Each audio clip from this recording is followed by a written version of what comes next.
Jade Lions, Stone Cold Fury in patch 8.1. You are a Lord Magistrate. You are a master of logistics and defensive tactics, but your army requires offense as well. It requires striking power that cannot come from alchemists or astromancers in direct, brutal fashion. The dragons have provided a solution. The Jade Lion. Fierce, loyal, and majestic, it is the fury of the Emperor unleashed. This is your story.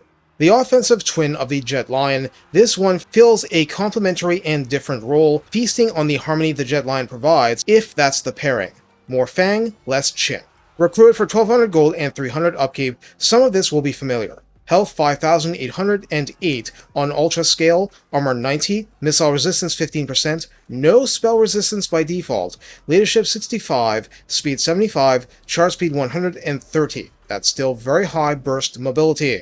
Melee attack begins at 55 and is magical attack, very, very respectable, and therefore poison to rat ninjas and demons. Attack interval 3.5 seconds is as brisk as the Jade Lion had, splash target size large, so trolls on down, and max targets HP damage of 5 tracks with the Jade Lion. Melee defense only begins at 40 as the cost of this level of offensive heft. Weapon strength for 120 tracks, split base 145, and armor piercing 275. That works well for you. Charge bonus is a healthy 40 and mass is 2000. Like the Jade Lion, this causes fear, can hide in forest, and has Strider to better pass through and fight in that forest. Totally unlike the Jade Lion, this is a Mastery of the Elemental Winds unit. That means its mere presence makes your eligible casters, not class speakers mind you, gain plus 15% spell intensity for each spellcaster or equivalent beyond the first. So if 3 spellcasters get plus 30%, 3 plus 1 Jade Lion gets plus 45%, 3 plus 2 Jade Lions gets plus 60%. The max is plus 100% or double power. I'm sure you're thinking, okay, but this isn't an actual caster, is that it? No, it's not. Each Jade Lion provides Jade Conduit for plus 20% Winds of Magic recharge, as in half an Arcane Conduit's value. That's a big deal.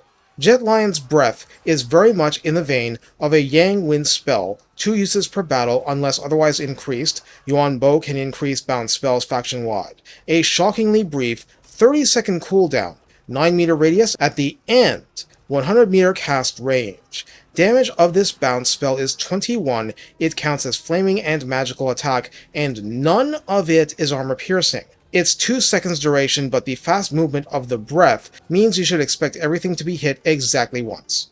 In the red line skills, Stone Gaze is your friend, at 3 pips providing Cathay Lords armor plus 12 and weapon strength plus 12%. At rank 7 and above, Unified Charge provides plus 10% speed, plus 5 melee attack, and plus 10% physical resistance. That's very good. In the tech tree, it's a Yang melee unit with a twist. Mastery of Yang gives plus 4 leadership. Yang Reflection gives plus 10% weapon strength when attacking basic but strong. Inner Speed is plus 20% speed, so it's awesome. Drill Training brings armor plus 10, leadership plus 6, and melee defense plus 4.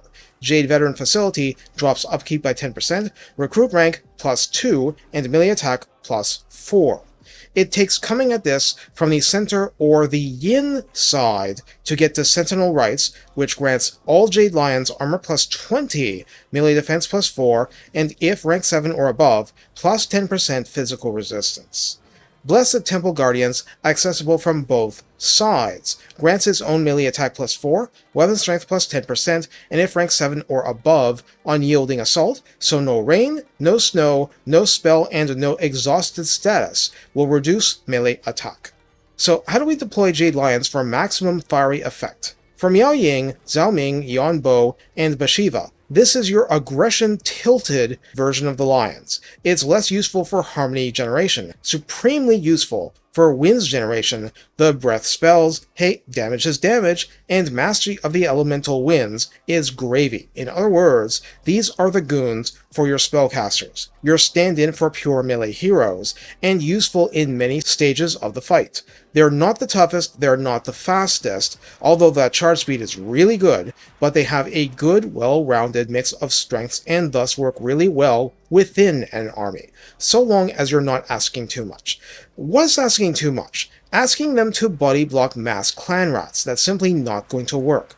Can they solo enemy lords? Depends on the lord, doesn't it? My last demo combat shows a couple of lions working with yin melee units with a magistrate boosting harmony some of the time. This will work. You don't need to have the flimsy crowmen in melee combat constantly. You don't need to overburden the Great Moon Bird. You can just go around smashing stuff and expending your spells on optimal targets without friendly fire of note, and so on. So basically you treat them like large melee heroes without items. Also, we still have the Astromancer synergy with Astromantic warding and making them generate plus 10% physical resistance more, so that aspect can get quite decent late game. Showing how they can work with Crowman, etc. is also to say they do fight better and harder with harmony, so generating it wherever you can is a good idea. Strategically, everything is about mastery of the elemental winds. Deep breath. Jade Lions have no hero cap. If you only have a casting lord and one casting hero in an army, adding 3 Jade Lions to that army means every spellcaster has plus 60% spell intensity from mastery rather than plus 15%. So in addition to all of the direct benefits, this is absolutely the point of the unit.